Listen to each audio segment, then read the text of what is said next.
Shalom Bapak Ibu dan Saudara yang terkasih dalam Tuhan. Senang sekali kita bisa bertemu lagi dalam Sapaan Gembala.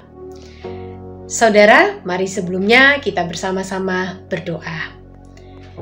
Ya Allah, sumber segala rahmat, pimpinlah setiap kami ketika kami akan belajar dan merenungkan kebenaran firman-Mu, sehingga apa yang boleh kami renungkan bersama-sama menjadi sebuah kebenaran yang boleh kami lakukan dalam kehidupan kami. Dalam nama-Mu kami berdoa dan kami mengucap syukur. Amin. Bapak Ibu Saudara, suatu hari ada seorang tukang kayu datang ke sebuah toko peralatan.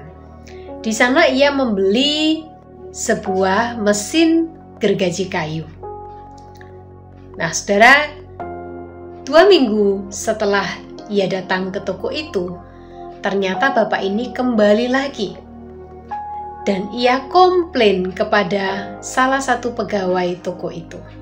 Ia berkata, "Anda mengatakan kepada saya, dengan memakai mesin ini, dalam waktu 1 jam, saya bisa menebang 50 batang kayu. Tetapi kenyataannya, dalam 1 jam, saya hanya bisa menebang 2 batang kayu. Bagaimana ini?" Lalu dengan sabar pegawai toko itu mengatakan, "Sebentar Pak, saya coba periksa dulu. Pasti ada yang keliru." Lalu saudara, ia mengambil mesin gergaji kayu itu, lalu ia mengambil kabelnya dan ia menancapkannya ke colokan. Dan ketika ia menyalakan, brum, mesin itu berbunyi dan bapak ini sangat terkejut.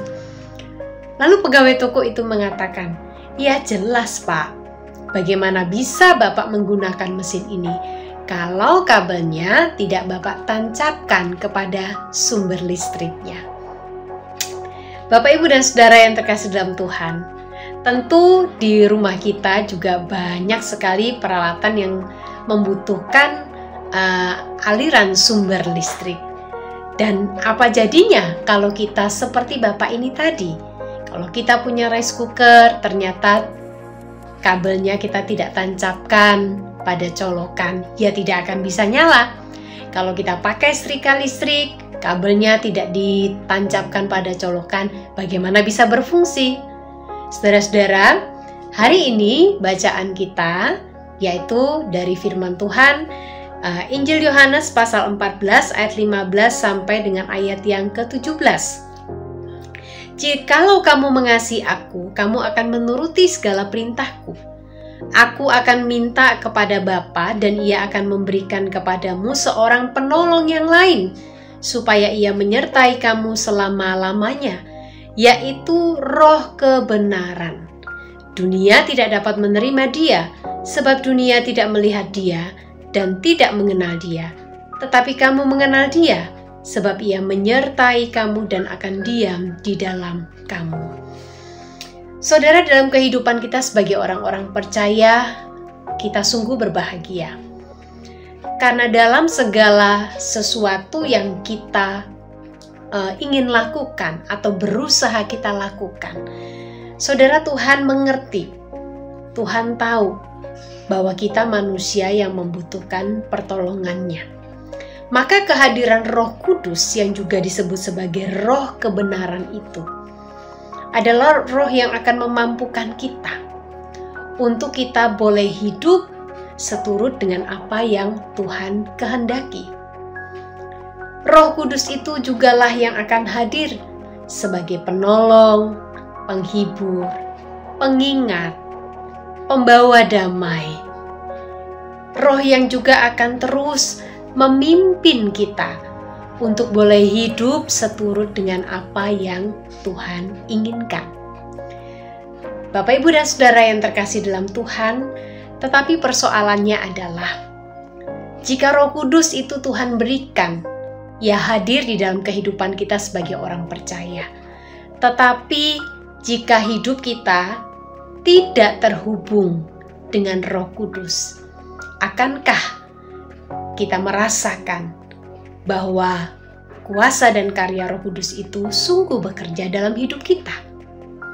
Oleh karenanya, tentu saja kita harus hidup terhubung, selalu terhubung dengan Roh Kudus, sehingga segala kehidupan yang kita jalani, segala tingkah laku yang kita lakukan, segala tutur kata yang kita ucapkan, sungguh menjadi cerminan betapa Kristus ada di dalam kehidupan kita.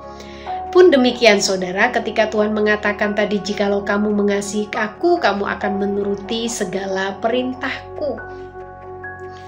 Tentu kita menyadari bahwa tidak mudah, tidak selalu mudah mengikuti dan mentaati apa yang menjadi perintah Tuhan. Tetapi hari ini kita diingatkan, sekaligus kita dikuatkan bahwa Roh Kudus, Roh kebenaran, Roh yang akan mengingatkan kita, menghibur kita, menguatkan kita, memimpin kita, Ia akan selalu ada bersama-sama kita, menyertai kita selamanya. Mari Bapak, Ibu, dan Saudara, kita bersama-sama berdoa. Ya Roh Kudus, terima kasih Engkau hadir dalam kehidupan kami sebagai anak-anak-Mu, sebagai orang percaya.